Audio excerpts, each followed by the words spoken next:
नमस्कार. जय हिंद, जय महाराष्ट्र.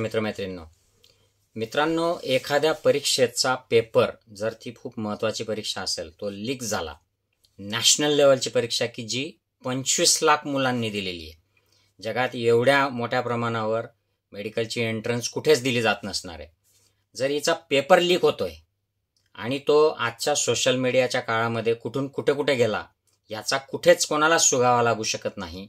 जर मंत्र्यालाच माहीत नाही, शिक्षण मंत्र्याला, की लीक झालंय की नाही, की जो लीक नाही हुआ म्हणतो आणि मग ते लीक झाल्याचे लोक पोलीस पुरावे गोळा करतात आणि त्यातून मीडिया सांगतं लीक झालंय, तरी मंत्र्याला त्याचा पत्ता नाही. अशा परिस्थितीमध्ये या परीक्षेचं काय केलं पाहिजे? तर सगळ्यात आधी जर कोणी 5वी पास असलेला जरी कोणी मंत्री करून दिला तर तो म्हणेल की अरे, जर परीक्षेचा पेपर लीक झाला आहे आधीच, एवढे 25 लाख मुलांनी परीक्षा दिलेली आहे, तर याचा इम्पॅक्ट खूप मोठा आहे. दिस इज अनफेअर सिस्टम की यात एक्झाम लीक झालेली आहे ऑलरेडी, त्यामुळे ही आपण कॅन्सल करूयात आणि पुन्हा घेऊयात. इतकं सगळ्यात सोपं याच्यावर सोल्युशन असताना सुद्धा आपले विश्वगुरू नरेंद्र मोदी परीक्षा पुन्हा का घेत नाही आहेत, नीटची परीक्षा? त्याचं कारण समजून घ्या. मी काही लोकांचे मतं ऐकलेत आणि आता जी माहिती समोर येते आहे, एक लक्षात घ्या की हा टिपिकल मोदी पॅटर्न आहे, हा टिपिकल गुजरात पॅटर्न आहे आणि हा टिपिकल RSSचा पॅटर्न आहे की बरोबर टार्गेटेड लोकांना पेपर लीक करून द्यायचे, त्यांना त्यांचं सिलेक्शन सोपं करायचं, पैसा देखील कमवून घ्यायचा त्याच्यातून आणि फंडिंग आपलं पैसा माल कमवून घ्यायचा. हे अनैतिक वर्तन, अन्याय्य वर्तन ही RSSची खासियत आहे आणि ही मोदींची गुजरात पॅटर्नची खासियत आहे आणि तेच झालेलं आहे त्यांच्या काळामध्ये. म्हणजे मी हे सोशल मीडियावर पोस्ट बघितली, याच्यामध्ये 2014 ऑगस्टपासूनचे मोदी प्राईम मिनिस्टर झाल्यापासून जे घोटाळे परीक्षांचे झालेले आहेत. आता याच्यामध्ये मोदी स्वतः पेपर लीक नाही करत, पण मोदी ज्या लोकांना, ज्या RSSच्या तालमीत तयार झालेल्या अनैतिक लोकांना, पार्शालिटी करणाऱ्या लोकांना वेगवेगळ्या ठिकाणी बसवतात, ते त्या आपल्या पोझिशनचा अनैतिक कसा दुरुपयोग करतात पैसा कमवण्यासाठी आणि आपल्या लोकांना फेवर करण्यासाठी. याचंच एक उदाहरण लॅटरल एंट्री आहे. लॅटरल एंट्री म्हणजे UPSC टाळून, UPSCच्या माध्यमातून जे ट्रेनिंग होतं IAS IPS लोकांचं, IFS लोकांचं, ते टाळून त्यांना जो अनुभव यंत्रणेमध्ये मिळतो 10 वर्ष 20 वर्षाचा, तो टाळून सरळ त्यांना जॉईंट सेक्रेटरी, डेप्युटी सेक्रेटरी अशा पोस्टवर डायरेक्ट अपॉइंट करायचा RSSच्या लोकांना, RSSशी संबंधित लोकांना आणि विशिष्ट फक्त जातीतल्या, मोजक्याच जातीतल्या लोकांना.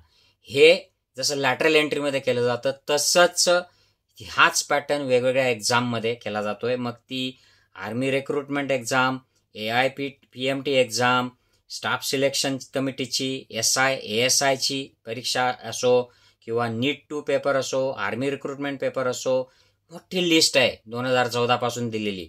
आणि आता आलेली NEET paper leak, UGC NET leak आणि आता नीटची जी PG एंट्रन्स आहे ती कॅन्सल केलेली आहे आधीच्या आधी. लक्षात घ्या मित्रांनो, का कॅन्सल केलेली आहे? कारण त्याची जी ऑलरेडी लीक झालेली आहे आणि त्याची जी लाईन लागलेली आहे ती पुन्हा बाहेर पडणार आहे, ती एक्सपोज होणार आहे, म्हणून ती एक्झाम आधीच्या आधी कॅन्सल केली आहे. म्हणजे ऑलरेडी तिचा पेपर फुटला असण्याची दाट शक्यता आहे आणि हे परत प्रकरण आपल्या माथी येईल म्हणून मोदींनी तिला आधीच कॅन्सल केलेली आहे. लक्षात घ्या. आता हे परीक्षा का रिपीट करत नाही आहेत?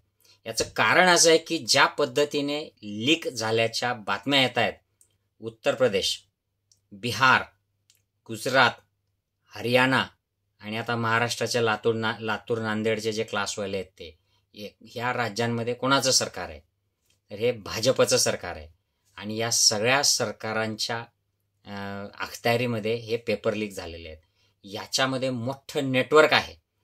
का शिक्षण मंत्री पेपर लीक नाही झाला म्हणून सांगत होता? लीकच्या बातम्या येत असूनही शिक्षण मंत्री का नकार देत होता? कारण त्याला हे सगळं लपवायचं होतं. का अजूनही त्या शिक्षण मंत्र्याला काढलेलं नाही मोदींनी? कारण दुसरा जो कोण शिक्षण मंत्री येईल तो हे सगळं उघडं करेल, म्हणून मोदींना ते नकोय, म्हणून त्याला तिथून काढलं जात नाहीये. त्याला काढलं तरी त्याच्या जागी असा कोणीतरी माणूस तिथे नरेंद्र मोदी बसवतील की जो त्यांच्या आदेशाशिवाय काहीच करणार नाही, कुठलंही भांडं फोडणार नाही.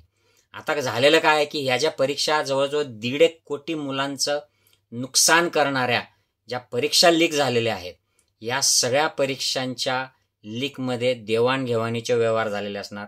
35-35, 50-50 लाख एकेका मुलाकडून घेतलेले आहेत नीटचे, असं पोलीस चौकशीमध्ये येत आहे. आता हे व्यवहार जे झाले आहेत याचे पैसे दिले गेलेले आहेत. त्याचं तुम्हाला अजून एक दुसरं उदाहरण सांगतो सिमिलर, की गुवाहाटीला जे आपले आमदार गेले होते, शिंदे गट फुटला होता, गद्दार गट, त्यावेळेला त्यांना 50-50 खोके दिले गेल्याची बातमी आली होती. आता 50 खोके जर एखाद्याने घेतलेत तर तो कितीही त्याला पश्चाताप झाला तरी तो उद्धव ठाकरेंकडे परत येणार आहे का तो आमदार? नाही, कारण त्याने 50 कोटी घेऊन टाकलेले आहेत. काहींनी तर म्हणलं की 100 कोटी मिळालेत, काही म्हणले मला 100 दिले तरी मी येणार नाही, आणि त्यातले काही चालले देखील गेलेत. तर हा व्यवहार एकदा तुम्ही करून घेतल्यानंतर तो रिव्हर्स करता येत नाही, कारण त्याच्यात पैसा ऑलरेडी मंत्र्याने घेतलेला आहे, अधिकाऱ्यांनी घेतलेला आहे, त्या नीटचे जे आहेत मेन पोस्टवाले त्यांनी घेतला आहे, दलालांनी घेतला आहे, विद्यार्थ्यांनी ऑलरेडी पैसा देऊन टाकलेला आहे. म्हणजे तुमच्या यंत्रणेने ज्या कामासाठी पैसा खाऊन घेतलेला आहे ते काम आता पूर्ण रिव्हर्स करायचं, म्हणजे तुमची विश्वासार्हता त्या ब्लॅकच्या ट्रॅकमध्ये, त्यांच्यामध्ये पण एक विश्वासार्हता असते की काम होईल की नाही, रिव्हर्स करून टाकतील का, याची विश्वासार्हता कमी होऊ नये, हे सगळं भांडं एक्सपोज होऊ नये. कारण कॅन्सल केली की हे सगळे परत बॉम्ब मारतील की आम्ही तुम्हाला पैसे दिले आणि परीक्षा कॅन्सल झाली, आमचे पैसे द्या. असे जर विद्यार्थी दलालाकडे गेले तर तो दलाली अधिकाऱ्यांकडे जाईल, नीटच्या अधिकाऱ्यांकडे. नीटच्या अधिकारी मंत्र्याला म्हणतील आम्ही तुला याचे पैसे दिलेले आहेत. तो मंत्री म्हणेल मोदींना की मैंने तो ये आपको बीजेपी को दिया है पैसा, अब मैं क्या करू, वो नीचे से चिल्ला रहे. याच्यामुळे त्यांना नीटची परीक्षा किंवा कुठली परीक्षा ज्या ऑलरेडी झालेल्या नाही आहेत, ऑलरेडी झालेल्या आहेत त्या रिव्हर्स करता येत नाही आहेत. परंतु जी नीट पीजीची होणार होती ती त्यांनी कॅन्सल करून टाकली. आता कसं ती ऑलरेडी झालेली नाहीये, त्यामुळे व्यवहार क्लिअर आहेत, काम झालेलं नाहीये, पैसे परत करून टाकता येतील किंवा बुडवून देता येईल, त्याचं ते काय करतात आपल्याला माहित नाही. त्यामुळे मोदींची ही गोची झालेली आहे की पैसे देण्याची साखळी कंप्लीट झालेली असल्यामुळे या सगळ्यांची ही रिव्हर्स करता येत नाही, आणि ती रिव्हर्स करायला गेलं तर ते अजून उघडे पडतील.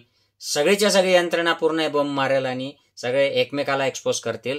म्हणून मोदीजी नीटची परीक्षा ही पुन्हा घ्यायचं टाळतायत, आणि ते शक्यतोवर त्या मंत्र्याला देखील काढणार नाहीत, कारण त्याच्याऐवजी जो दुसरा येईल तो हे सगळं एक्सपोज करून देईल.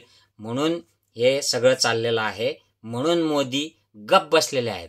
त्यांना समजतंय की हे सगळं उघडं झालं, पाप झालेलं आहे, पाप उघडं झालं आहे, परंतु त्याच्यावर ते बोलत नाही आहेत. याचं हेच कारण आहे. हा मला सगळ्या जो काय लोकांचा मी लेखाजोखा ऐकला, जे एव्हिडन्सेस येत आहेत याच्यावरून समजलेला प्रकार आहे. त्यामुळे मोदी है तो यही मॉडेल मुमकिन है. हे गुजरात मॉडेल लबाडीचं, खोटेपणाचं, पार्शालिटी करणारं, मोजक्याच लोकांना न्याय देणारं आणि उरलेल्यांवर अन्याय करणारं, नोटबंदी असो, जीएसटी असो, प्रायव्हेटायझेशन असो, हे सगळं नरेंद्र मोदींचं असं अन्यायाचं मॉडेल आहे. त्यामुळे नीट परीक्षा ही पुन्हा घेणं नरेंद्र मोदींच्या फायद्याचं नाही, ते त्यांना नुकसान करणार आहे. लक्षात घ्या मित्रांनो. व्हिडिओ शेअर करा, लाईक करा, आणि इतरांना देखील हे समजावून सांगा की नरेंद्र मोदी नावाचा हे जे माणूस आहे जो आव आणतो आहे, मैंने देश के लिए ऐसा किया आणि मैं देश के लिए ऐसा करूंगा, हा खोटा प्रकार आहे. हे खोटे अच्छे दिनचे वादे आहेत आणि ही लबाडी सुरू आहे मोदींची. ही फेक गॅरंटी आहे. लक्षात घ्या मित्रांनो. जय हिंद, जय महाराष्ट्र.